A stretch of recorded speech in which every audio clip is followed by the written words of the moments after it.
आज ही आपको बता देता हूं, इस इंडी गठबंधन के बैठक का कोई मतलब नहीं होने वाला।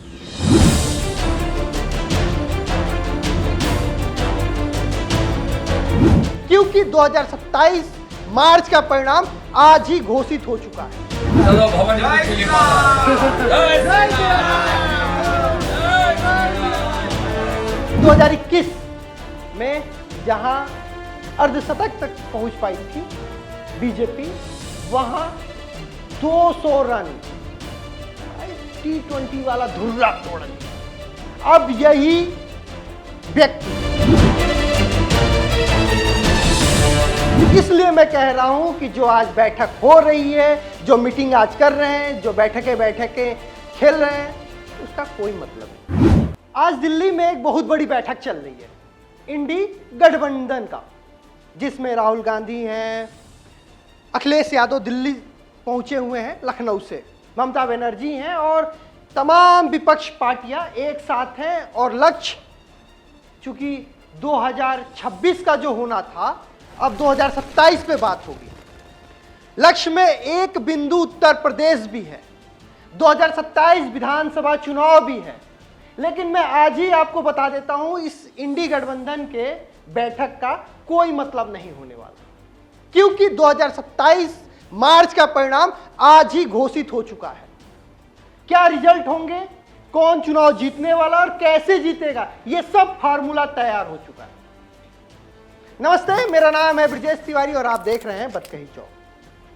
मैंने अभी जो आपको कहा, आप एक बार सोच रहे होंगे कि आखिर ये कैसे हो जाएगा, कैसे 2027 का परिणाम आज ही घोषित हो गया। उससे पहले मैं आपको 2024, 2022, 2021, 2019, 2017 और 2014 के परिणाम एक बार बताना चाहूंगा। 2014, 2016, 2017, 2019, 2021, 2022 लगातार उत्तर प्रदेश में चुनाव कैसे जीतते रहे। अब आप 2016 और 2021 पे थोड़ा सोच रहे होंगे कि ये कब चुनाव हुआ। पंचायत चुनाव हुए थे। पहले 2021 लोकसभा की बात करते हैं, 80 में से 72 सीटें। किसी ने सोचा था उत्तर प्रदेश में इतनी बड़ी जीत आखिर कैसे। और 2017 में तो विधानसभा में एक तरफ से पूरे वोट झाड़ के पड़े बीजेपी को। फिर 2021 में भी ऐसे पंचायत चुनाव में हुआ, 2019 में भी हुआ और 2022 में भी हुआ। लेकिन 24 में आखिर वो हार कैसे हुई। दरअसल जो हार बीजेपी की उत्तर प्रदेश में हुई, वही कारण थी बीजेपी की जीत में उड़ीसा और बंगाल की, तेलंगाना की। उड़ीसा में लगातार बीजेपी हार के सामना के बाद आखिर कैसे जीत गई, कैसे वहां मुख्यमंत्री बन गया, यह अचानक एक दिन में नहीं हुआ।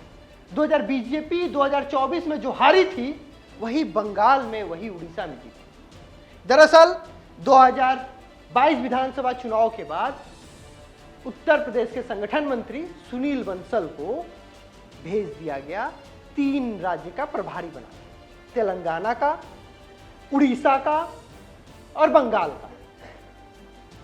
तेलंगाना में लोकसभा चुनाव में वो हुआ जो बीजेपी ने सोचा नहीं था, 9 सीटें जीती।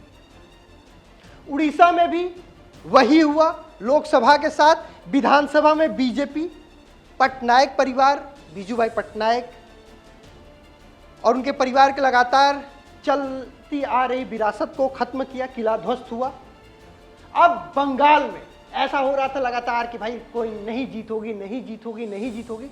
लेकिन 2021 में जहां अर्धशतक तक पहुंच पाई थी बीजेपी, वहां 200 रन T20 वाला धुर्रा तोड़ दिया। अब यही व्यक्ति, यही 200 की स्ट्राइक रेट से खेलने वाले खिलाड़ी, T20 के महारथी, टेस्ट, ओडीआई जो कह लो भाई, अब यूपी के पिच पे क्रिकेट खेलेंगे। यानी सरल शब्दों में समझ लीजिए, चुनावी प्रभारी बनके सुनील बंसल का आना तय हो चुका है।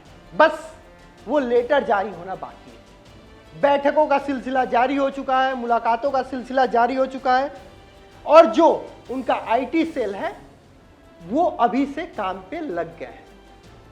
इसलिए मैं कह रहा हूं कि जो आज बैठक हो रही है, जो मीटिंग आज कर रहे हैं, जो बैठकें खेल रहे हैं, उसका कोई मतलब नहीं, क्योंकि जो चुनाव परिणाम है वो तो तय हो चुका है। क्योंकि सुनील बंसल का ये रिकॉर्ड है कि वो जब जब जहाज के प्रभारी हुए हैं, जब जब उनको जो जिम्मेदारी दी गई है, 200 का स्ट्राइक रेट रहा है। तो अब बाकी विपक्ष इंतजार करे, इंडी गठबंधन इंतजार करे, पीडीए इंतजार करे मार्च 2027 का, लेकिन बाकी जो चाणक्य हैं उन्हें तो पता ही चल गया है कि क्या होने वाला है मार्च 2027 में। फिलहाल आज के लिए इतना ही, मुझे दीजिए इजाजत, नमस्कार।